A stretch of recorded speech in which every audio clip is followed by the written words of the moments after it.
We're still gonna need to.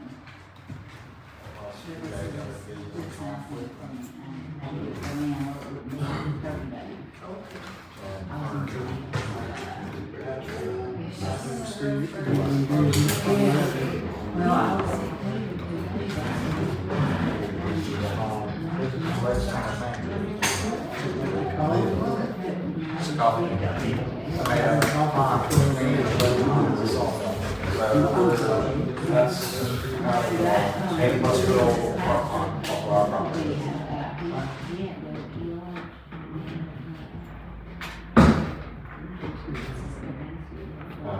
Jerry, it's just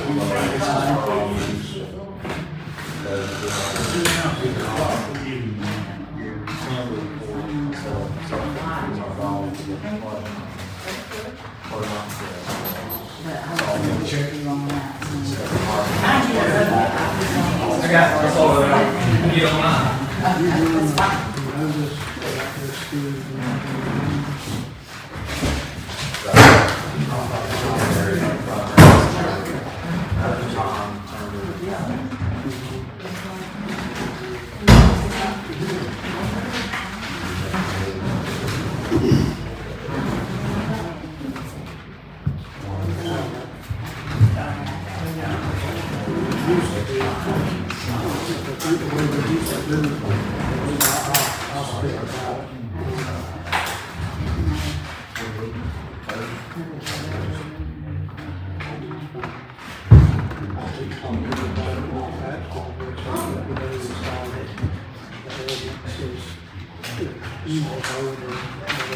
Still okay with that area, but I'm used to what they've done. As long as you had a good somewhere along the process, you'll be fine. I think we're going to court, so I've made that statement. So we don't have to pay the fee.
I think they're already kind of pretty.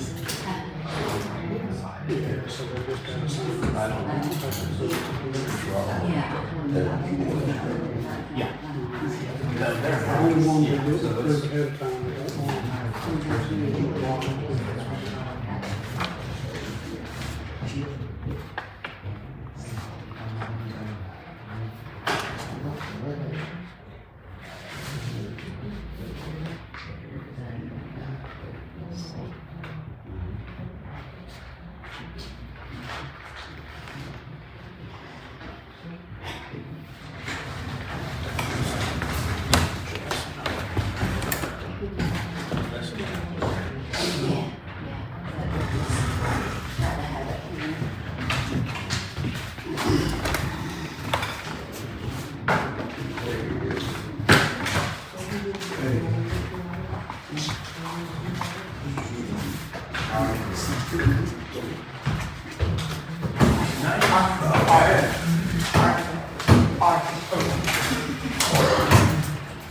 Alright, we call the March 13th, 2025 meeting to order. Everybody heads and open communication. Dear Lord, thanks for this day and for watching over us. Lord, thanks for all you do for us and all you've done for our city. Lord, we thank for our city employees and Lord, thanks for our city council and all the citizens that are here in attendance tonight. We appreciate them coming and we, Lord, just pray your protection upon them. Lord, we just ask once again to continue to protect our city and the citizens of it and continue to bless us all. In Jesus' name we pray. Amen. All right, I don't have anything to change on the agenda. You got it on? Yeah.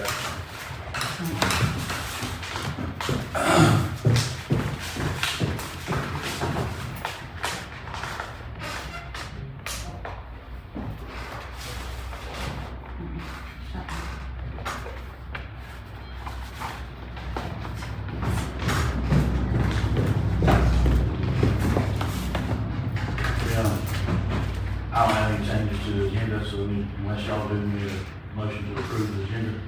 Also, motion that we approve the agenda for today's meeting. I'll second. All in favor? Motion carried. We've got several, minutes in front of us from the public hearings that we had.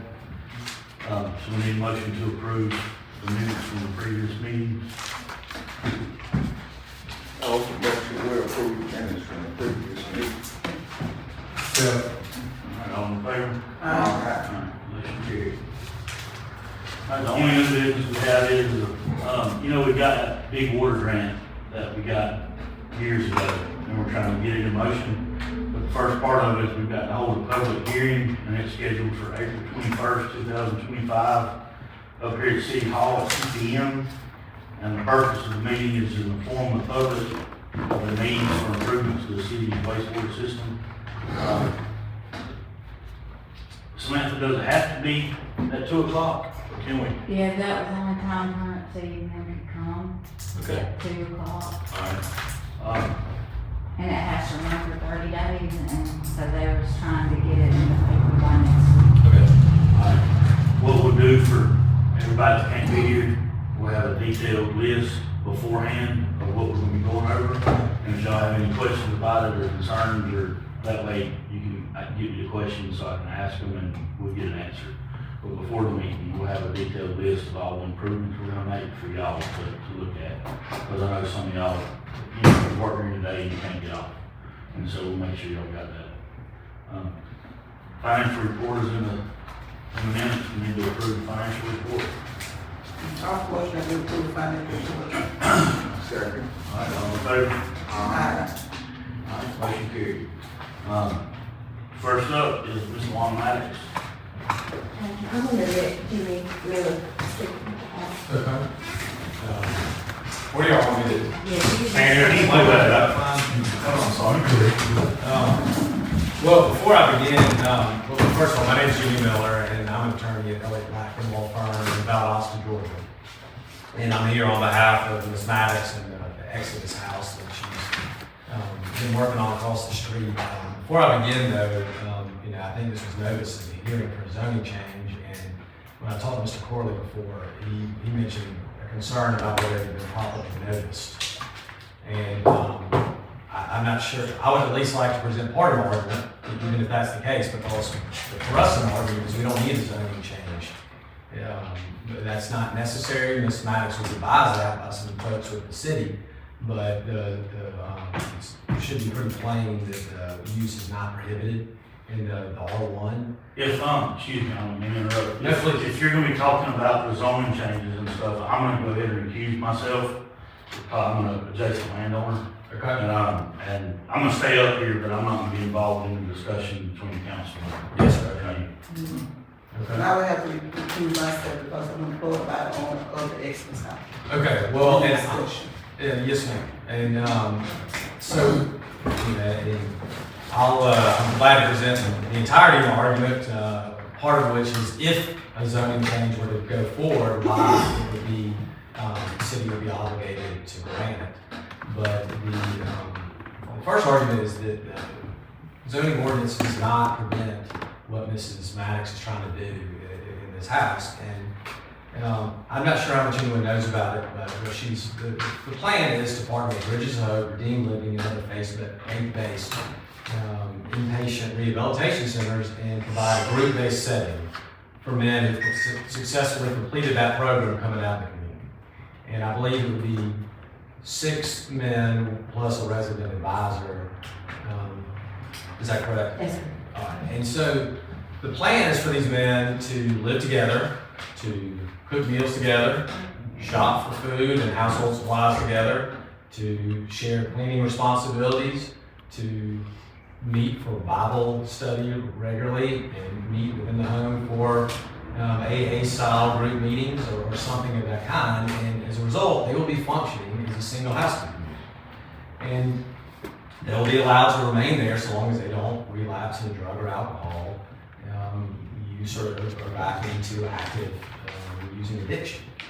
And if you look at the ordinance, if you look at R1, it refers to, and I'm trusting that the version that's on the city's website is the correct up-to-date version. And I guess there's no page numbers, but it's in Article 8, it's the use requirements by district, and I don't know if anyone has it with them, but we're dealing with R1B, I believe. But it's the identical to R1A, other than some differences in height, area, and yard restrictions. So I'm going to refer to R1A, which refers to a single one-family detached dwelling, including modular homes, but excluding manufactured mobile homes, for one housekeeping unit only.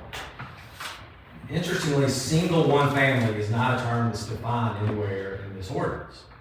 So there's nowhere in here that says to be a family you have to be married by blood, by marriage, by adoption. And as a result, if the city tried to come in and say, well, here's what we think it means, you'd be violating substantive due process by making this up after the fact without giving fair notice to people buying property in this county or in the city.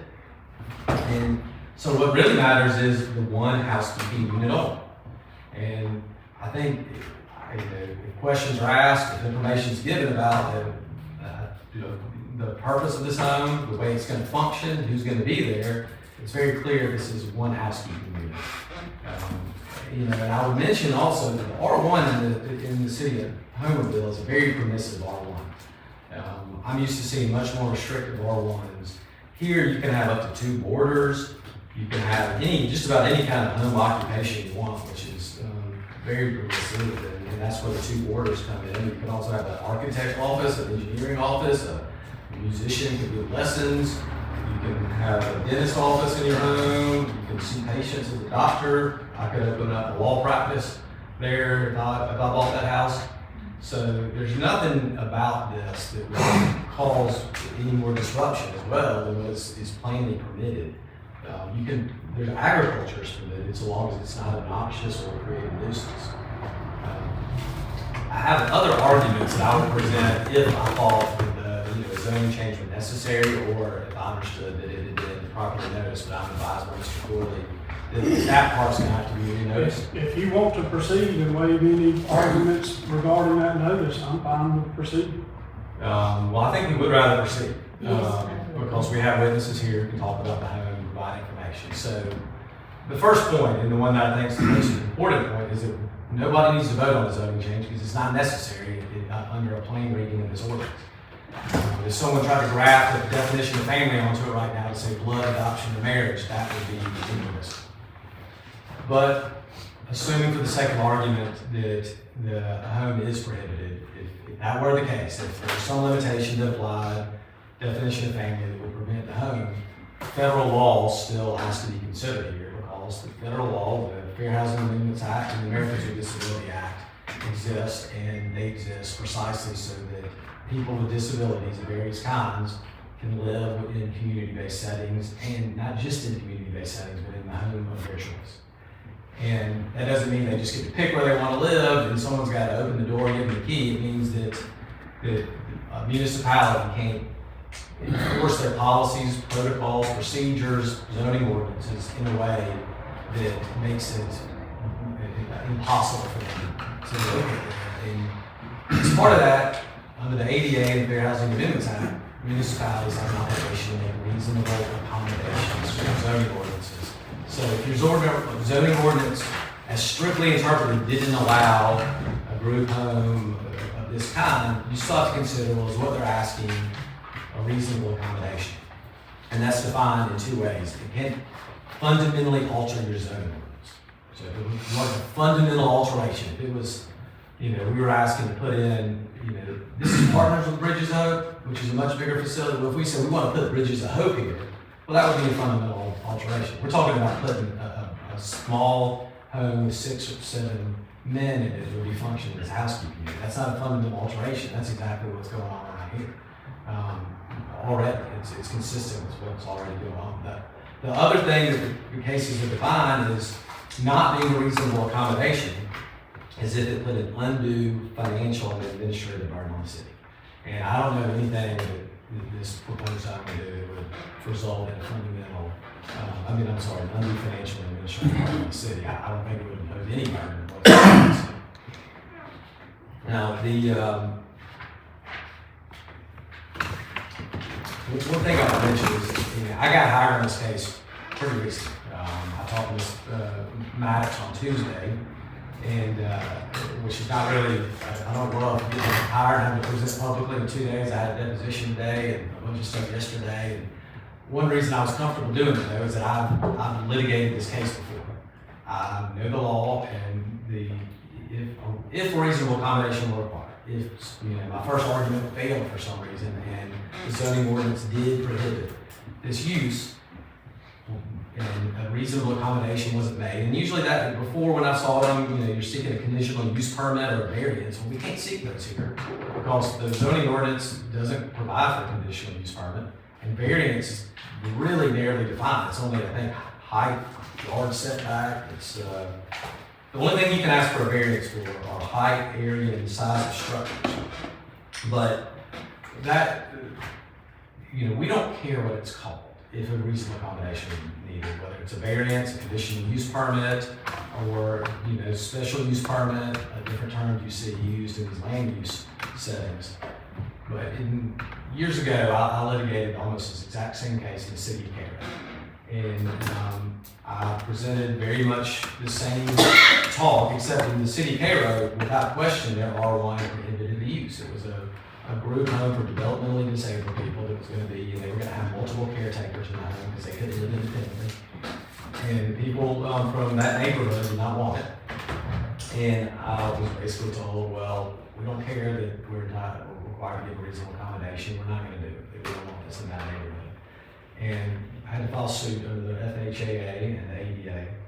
And the end result was that the group home was permitted, got a judgment, a consent judgment in front of Judge Sands in the Middle District of Georgia, and the city of Cairo paid $85,000 to a nonprofit to reimburse them for all their attorney's fees and costs of litigation. And I say that just because nobody wanted that then, nobody wants that now, it's unnecessary. I don't think we ever get to that question. I think we have a threshold constitutional question that the city tries to say, well, now we're going to say what a family is, even though we didn't put it in our ordinance. So that's the legal framework, that's my legal analysis. Lawanta has brought some people who can talk about what the home does, I believe, and we're here to speak about that.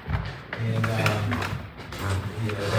think that might provide a lot of needed background information and provide comfort that this is a single house company that is permitted in R1B residential. Thank you very much.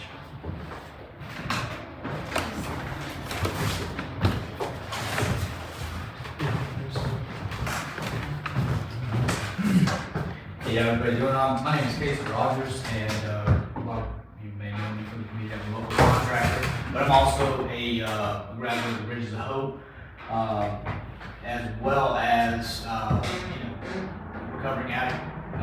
Over the years, I've struggled with drug and alcohol use, and through my time at Bridges of Hope, and primarily this community as a whole, I was able to complete the program successfully. I've remained sober since, becoming a productive member of society locally, and I attribute a lot of that to just the city of Homerville and the people within it.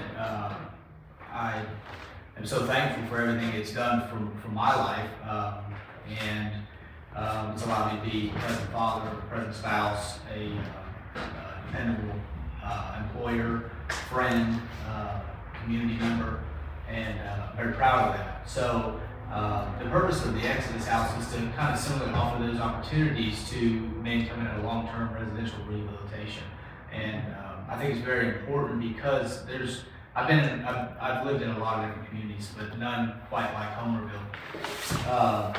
And you know, for me, it was the people of Homerville, my relationship with God. It was strengthened through the people in this community, and men that have gone before me that kind of reached out a hand and brought me up. And I feel like that opportunity should be available for men coming out of these programs that are kind of lost in a sense, not necessarily with drug and alcohol abuse at this point in time, just directionally. And I believe that this community has a lot of strong mentorship, and that's why I'm a big owner of the Exodus House and these men coming out of these long-term rehabilitation programs. We're not a halfway house. This is not a it's not an easy out for people on probation. It's not a transitional living house for people coming home from prison. It's not a place for registered sex offenders, violent offenders, things of that nature. It's a safe haven for men to come and grow in their relationship with Jesus Christ, and also becoming members of this community as well. A lot of the guys locally that are coming out of these programs have extensive personal relationships with employers and other people within the community that they've had time over the last few months, maybe in some years, while being residents in these programs. So I believe that to foster those relationships, you know, keeping them here locally rather than sending them home to areas like Jacksonville, Savannah, some of the larger cities. Me personally was Daytona Beach. You know, big thing in recovery is people, places, and things. Changing those things and being around people that of like mind. That, you know, I don't know, I can't express it enough how much I see this community reach out and help one another. And from where I come from in Florida, if you were to mention that you are in recovery or you have any experience with treatment or long-term rehabilitation, you know, people distance themselves from you. They don't give you the opportunity, nor do they give you the time of day. Here is a different story. The Cornerstone Baptist Church, people in the community circle up around you and they want to see you do well. And they're there with a positive impact to help you win. So that's the purpose of this program over here. You know, obviously it's going to be a regimented program. There's going to be a schedule. It is a faith-based program. Church is a big part of it, developing a relationship with God. And then giving men the tools they need, almost like discipleship, to then in turn reach back out for the next one up. So that's kind of what we're all about there. There is going to be drug screenings. There is going to be an on-site residential manager. I live in the backyard, so I'll be an off-site residential manager, I guess you could say. But we're really just here to help. And I feel like, you know, we should be afforded the opportunity to receive help if they're asking for it. And this community is so far shown that this is the place to be. So, thank you. Thank you.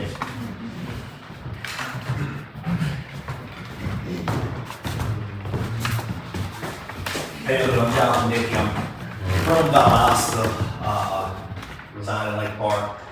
Been at the bridges for the last year. Successful completion of the bridges here recently. And Casey said something that was very important. Anything that he had ever been involved with or known, any type of treatment, rehabilitation, any of those things has always been pushed to the side, shunned, not wanted any part of. I anticipated that same stereotypical reaction when I came here to Homerville. That was the furthest from the case. This community has embraced me. I'm walking down the streets and half these people don't know who I am, but they know my face and they know that I've been at the bridges. I spent over 400 hours of community service at the ballpark with A.C. Cooper. Been in his home, been in and out of many homes here. And so it's disheartening to me that everything that this community has shown me that it breaks that stereotype. Then when we get back down to the nuts and bolts of it, it seems that we're going to fall back down to the same stereotype that people like myself worry about as far as going through the rehabilitation, trying to come out a productive citizen. Can you hire me? Can I be trusted? Luana's not accepting people here that are just fly-by-night. She's not accepting people that are off the street. You have to have completed a successful program somewhere else. You have to be vetted. We're not looking for someone that's looking for a random quick place to live for a week or two. We're looking for someone that's committed, that wants to become a contributing member of this community and live and grow here. And this community has shown to me and everyone else that that's exactly what it is, and that's accepting of it. And that's why she has a passion to do that, to help guys like myself to continue to come out and transition and grow, you know. And at the end of the day, you're gonna have a facility, and I might be speaking out of turn, but I'm just gonna say it, at the end of the day, you're gonna have a facility that is guaranteed to have less drugs in it than a lot of other homes around here.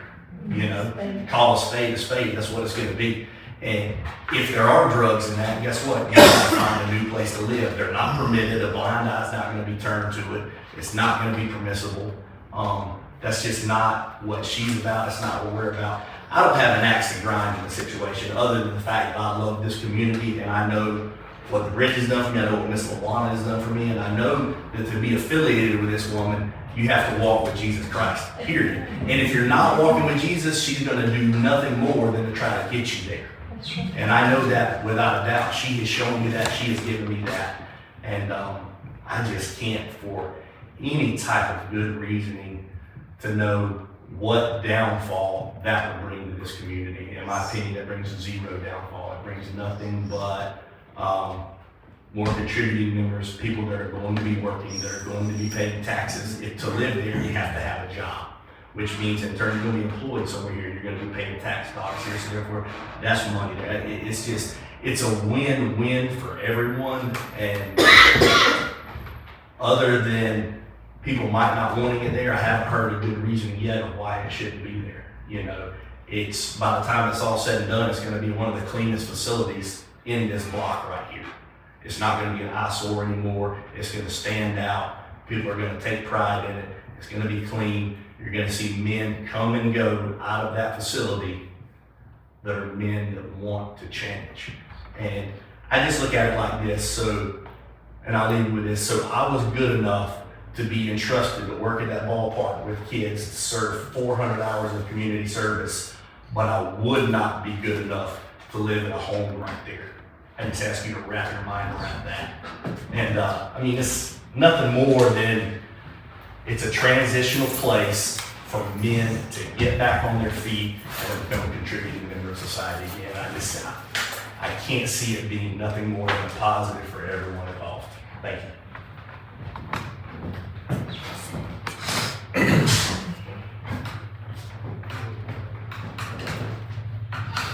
Everybody pretty good. One thing that I could add, John, we pretty well covered everything I was saying. Casey.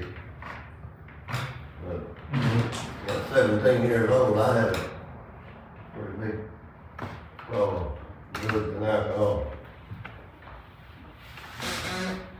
Stayed sober a long time. And I didn't have the opportunity to live in a place I was trying to put together over here, but I did affiliate with one for like almost 20 years.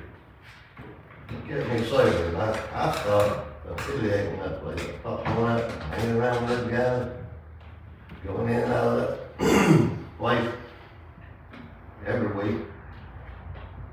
And you know, I let myself put back in the places I shouldn't go. But you know, I'm just here to show my support on how important I think it is to have a place wherever it be. And I don't know all the issues of what to go on with the board or whatever, but I'm just here to show my support no matter how great it is for these folks that come out. I just come out of the region to hope myself. And you know, some of us that get in there and not as fortunate as me, you know, I have somewhere to get whatever more. But they need a little more time to get on their feet. And having a group of people together that's like-minded definitely helps, and it shows. Again, I've been through it many years. I just think it's a great thing, and I think it would be great for the community. That's all we got. Thank you, sir.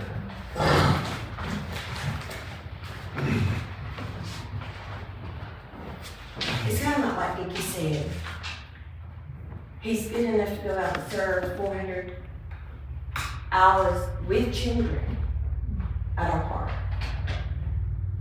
These men that come in this house will have been in this community, serving this community for at least 6 months. So it's not like we're bringing people in that we don't know. Background checks have been done, will be done. Drug tests, random drug tests will be done. And this is how serious I am about the walk with God. We have a board. The board will they'll pass all those, and then the board will have an interview process. You can tell somebody's heart. And if we don't feel like they're committed to not getting a job, the one and number one purpose of that house is to make disciples. And Jesus brought us the Great Commission to go and make disciples, to love all people. And all the good things I hear from these guys, how they work this community. They have put up Christmas decorations in this community. And they're all good enough for that. They serve these children 1,100 sack lunches every Saturday. Serve the children in the community, and you're not good enough to live in a house? My dad was an alcoholic. My dad was a good man. We were raised in church. He took that first drink. Alcoholism and drug addiction is a line in the sand that they cannot see. It's the grace of God that I'm not an alcoholic. Grace of God, any of us are alcoholics in here today. God's grace is bigger than anything. This is how serious, again, these men will have a very structured life. We will have Bible study. We will have men coming in the home to do Bible study, to mentor. They will be in a church, serving in a church, not just going to church. We got enough of that going on. We can have men going to church, being discipleship, and going out and being to church. And that's what they do every Saturday. When we first started, this young man said, Miss Lorna, I don't know about going to church. I said, sweetheart, you at church every Saturday when you come out and serve. Because that's what Jesus did. Jesus didn't sit in a pew. He served the people. He washed their feet. These men, more than willing, would wash my feet. But yet they're not good enough to live in a house. That house, it took me 2 months to get a man out of that house that was a drug user, active drug user. So you're telling me you would rather have a drug user in that house than men that's trying to do better? There's a prayer, and it's in the Mays community. We pray this prayer. And it's about, Lord, help those that know that they need you. But we pray more for those that they don't need you. These men, us, me, Jesus and Jam, we know we need God. Or we can't make it one day at a time. They would be no Jesus and Jam. I want you to understand that. Without these men. Do you know how many people in the community that we have that come every Saturday? Mr. Elvin, his daughter, Miss Teresa Johnson, and myself. 4 people. What's the population in the city? 6,000? I don't know what the population is. 4 people out of this community. Why aren't y'all serving the community? Yet, they're not good enough to live over there. I walked out after we had our hearing, and this thing about notice of hearing, we had the first public hearing It snowed, so we had to go through another time of public notice. So I don't know where that's coming from. I'm just gonna be honest with you there. We had to wait 2 rounds of public hearing for it to be posted.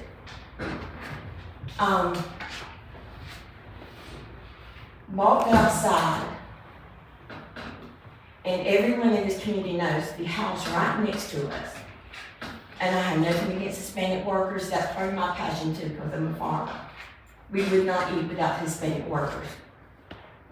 You got 30 or so men living in the house right next to me. Men that we know nothing about in our community. You would ride, and they're right beside us. That house is okay, no, it's not. I need someone to explain that to me. How is that right? And how does that feel? Drug addiction and alcoholism is a disease. It falls under the ADA, American Disability Act. The exception, and they are considered a family because they're going to function as a family. I don't know why we're here, and I have said that every meeting we've had from day one. We are not required to have a zone change. We're not required to have a variance. The law is very clear. The federal law is very clear. And if you will look at the federal law, you will know that it is very clear. If I can understand it, anybody can understand it. It is very plain. I'm just asking you to follow the law. Not what I say. The law stands for itself. And what kind of community are we? What kind of city are we if we're going to lead by exception? Great leaders lead by example, by following the law, not being an exception to the law. Just because we don't like it, we don't like who our neighbor is. That's crazy. Explain it to me. Please explain to me why this city thinks they're greater than the law, the federal law. Somebody, please. I don't understand it. So we're teaching our children. We worry about men looking at, there's all kinds of men everywhere. Y'all, we will never keep our children away from men or women. They're everywhere. But the Lord is looking in your backyard.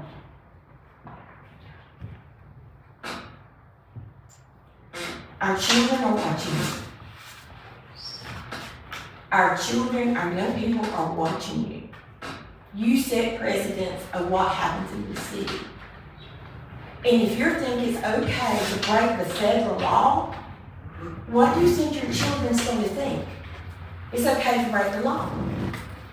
Because we're an exception. There is no exception. I have read the law. I've had many, many people read that over and over. It's simple. I'm asking you to please follow the law.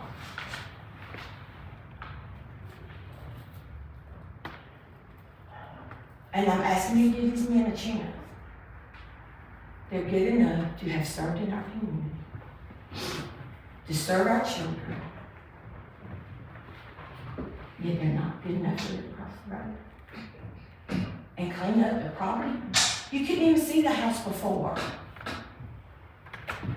Unbelievable. The lady that came today for an interview, she said, I used that house as a backdrop during hurricane season. Tell you how bad it was. It must be the worst place in town. But she came today and she's amazed at what work's been done. And do you know who has done all this work? It is men from the Bridges of Hope that's done all that work. No one from the city has showed up to support us and help with that house. It is men. We have contractors. Casey's a contractor. The only plumber in our community right now came from the Bridges of Hope. And that's done work here at the city hall. So he's okay to do work here at the city hall, but should he choose to live in that house, he wouldn't be good enough? I don't understand help me to understand it, please. I'm just asking you to be honest with yourselves, be truthful to the law, be truthful to the people that put you in these offices, that they trusted you to do the right thing. Regardless of our personal opinions of this and that, put all that aside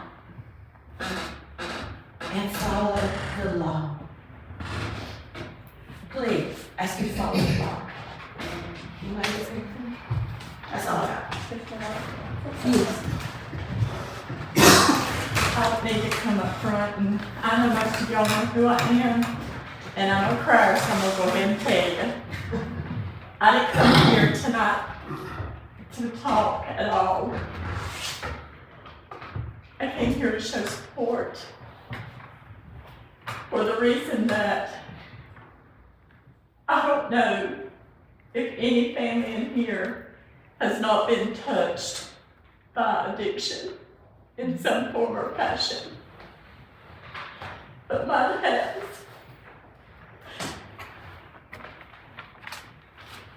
I've lost siblings to death.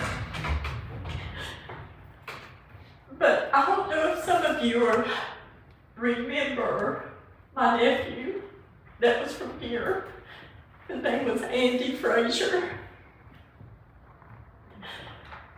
And he would tell you himself, he was one of the big, most influential meth makers here. And at the age of 18, he finally met the end. God done a change in that boy's life. He had a choice to go to Lakeland to do a 2-year drug course or receive a 15-year probation with a court order to, I don't know if you're familiar with the Teen Challenge organization, but if you're not, I would really recommend you to do that, because without that place, and it is Christian-based oriented, but he got a court order to stay there. He could not leave or else he'd go to jail. But he went with the intentions of wanting to be free. Did he have opposition? Did he face struggles and all there? Did he want to leave? Yes. But he didn't. He graduated in a year from that place. I went every month for 12 months. These homes, Bridges of Hope, and what Sister Luana wants to do, I'll just ask you from my heart. My nephew has been clean for 8 years. He has been a foreman for 3 different companies. He has his own home and property. And had it not been for God placing him into a place that was laid on somebody's heart to start, I wonder if I'd had to bury another one. So I'm just here to tell you there is a lot of positivity. There is a lot of change that it can bring to people's lives. And I just ask you to please give that a chance over there.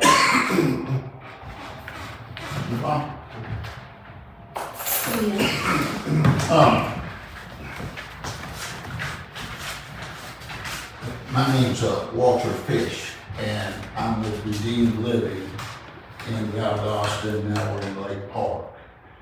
And when we first met the folks from the Exodus House, we came running and opened up our books and opened up everything we know. Because that's how important I think this park is, and that's how much the need is out there. We get residents from Bridges Hope also, but we applauded their effort. We did not have any concern about competition. The need is that strong. You come out of a close, intense bubble, without any money, without anything. And he talked about people, places, and things. The only thing you know to do is go back to your people, places, and things. That's why this step is so important, because they commit to a certain amount of time, and they come out of it physically, spiritually, financially, a little bit on their foot, but their back's not against the wall. They need this transition to give them a chance. The percentage that goes up from intense treatment center for long-term struggle, somewhere around 15–20%. They come to sort of living environment or releasing goes up above 75%. It's an essential step that we're just now really embracing. We ran in the same trouble. Everybody said we need it. Nobody wants to come back to it. You gotta embrace it. We have a campus that's developed. We've only got one house on it right now. We've got another house in Valdosta. But we've got it, conceptual plans, and approved for 52 men. And we still don't think it's enough. We still think that there's that much need to help these men get on their feet, become part of our society. Plus, we've been in business since 2016, and I don't think the police may have come once. Thank you.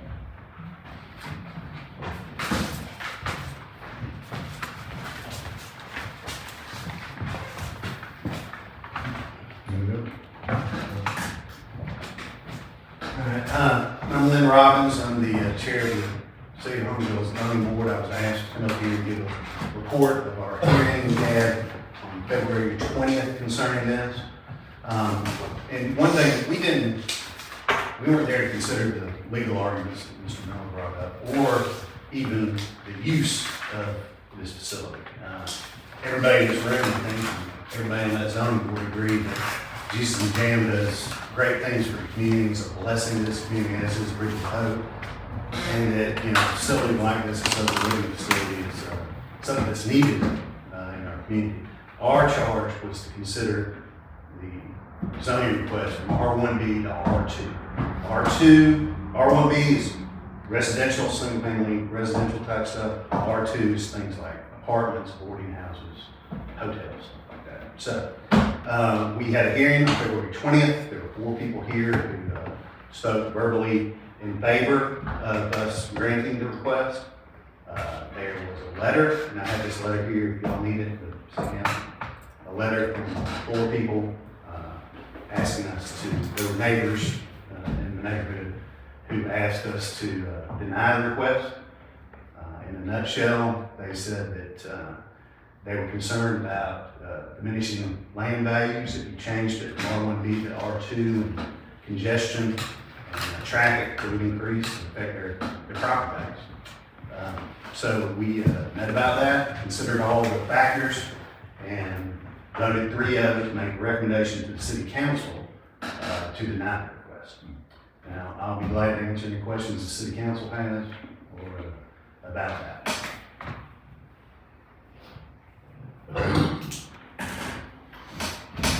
Thank you, let me know, but that's all I got. Thank you.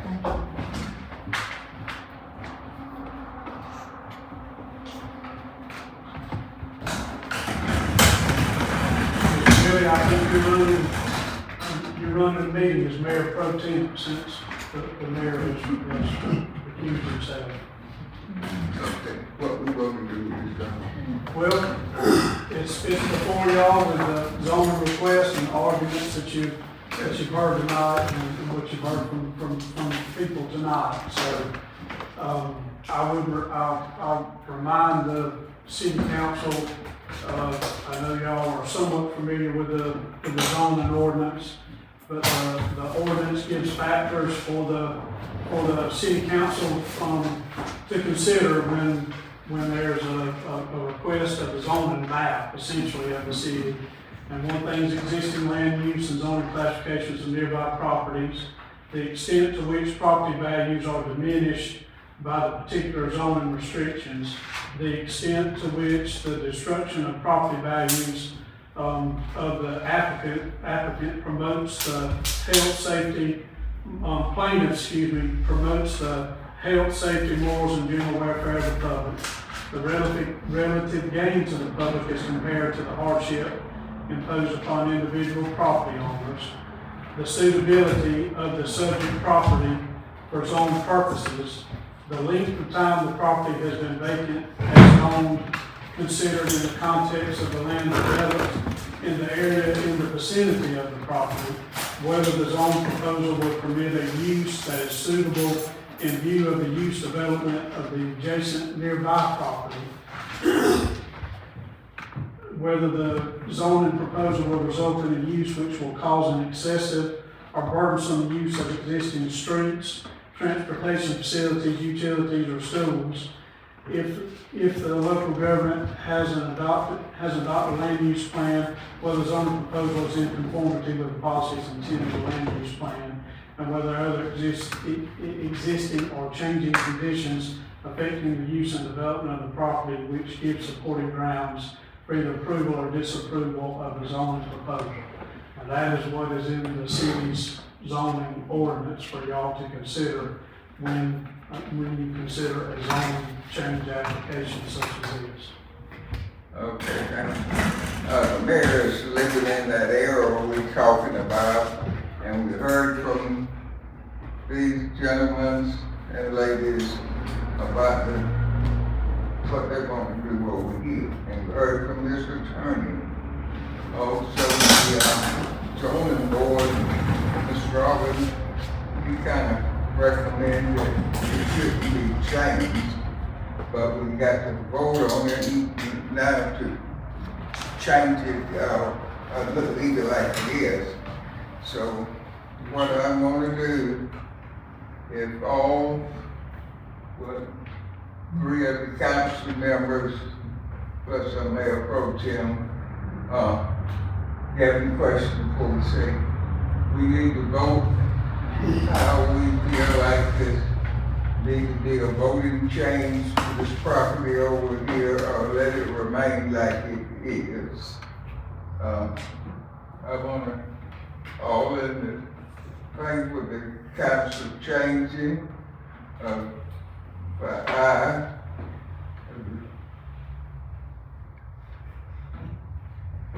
Y'all saying you're gonna leave it like it is? Leave it like it is. I think Ms. Williams need to ask for a motion. Okay. Can you ask for a motion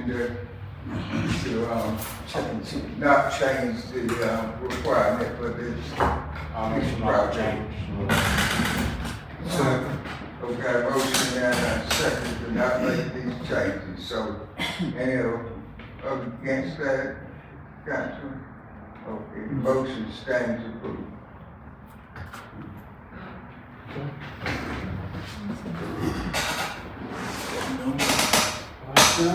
I asked for some clarification, because one of the options, as I pointed out at that point, and I don't think was considered, is that the use is actually already permitted.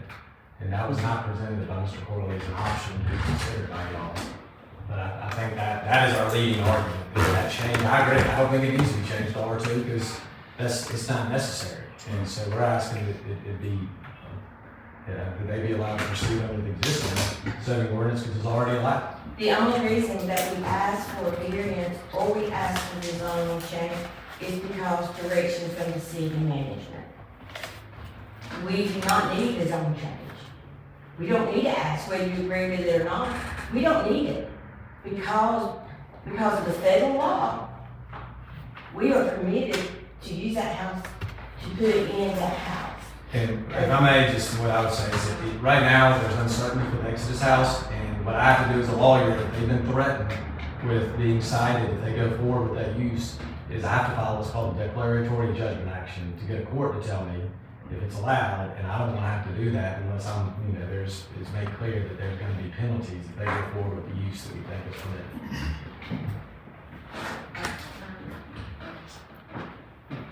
I don't think it's implicit in the way you voted tonight that you don't want to change the zoning first. So You know, the council, as it's been presented tonight, is a little different than the status of it and the posture of it coming up to the council.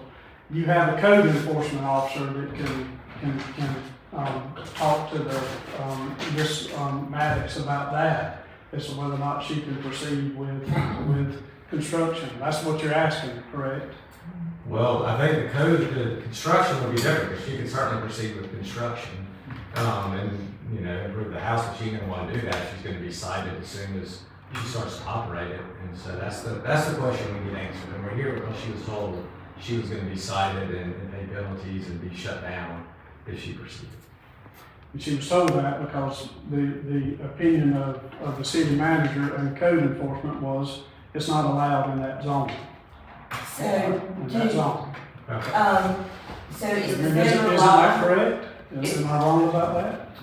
Well, that's my understanding is that she was told that it needed to be rezoned. That's right. I mean, so. That's what was before the council, was to rezone. for what reason? My understanding is you were told that you cannot utilize that property for a post-drug rehab facility in the zone that it is in. Why? When the federal law says I can't. Can someone tell me why? According to the federal law, and it was given to the city, I need to know why you can break the law. We're not here to have that discussion here tonight. That is not what we're here for. We're here about your application. They have made a motion and a vote on your application. And that's where we are. And the application was only given because of city, the city management told me that.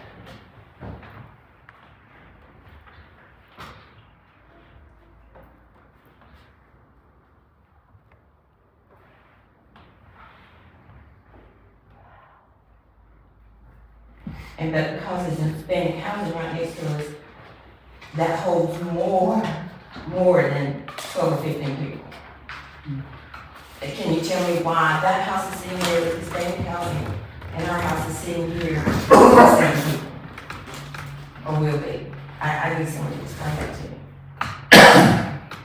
We'd be glad to have a meeting with the city manager to talk with you about it. That is not what was here tonight. Here tonight was the application to be rezoned. And that's only because the city doesn't know the law.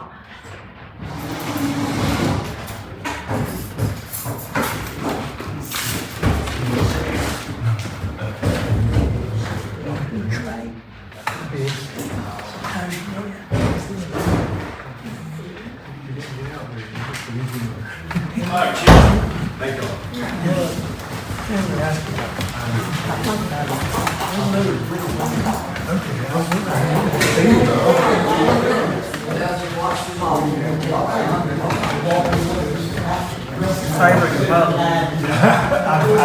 I was agreeing with you.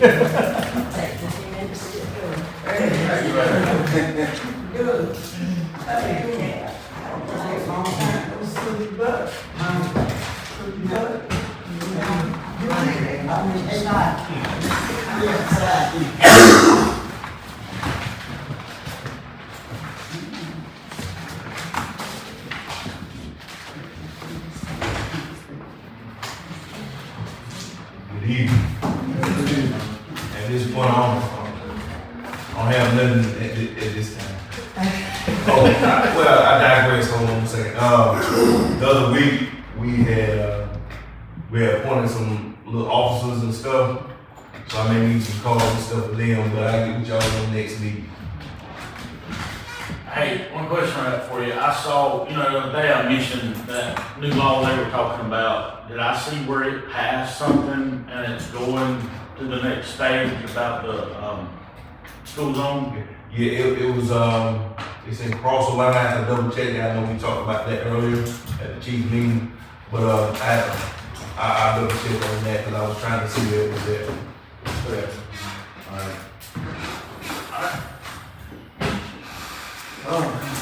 Did you Willie, you got anything? No, no, Alright, shoot, go.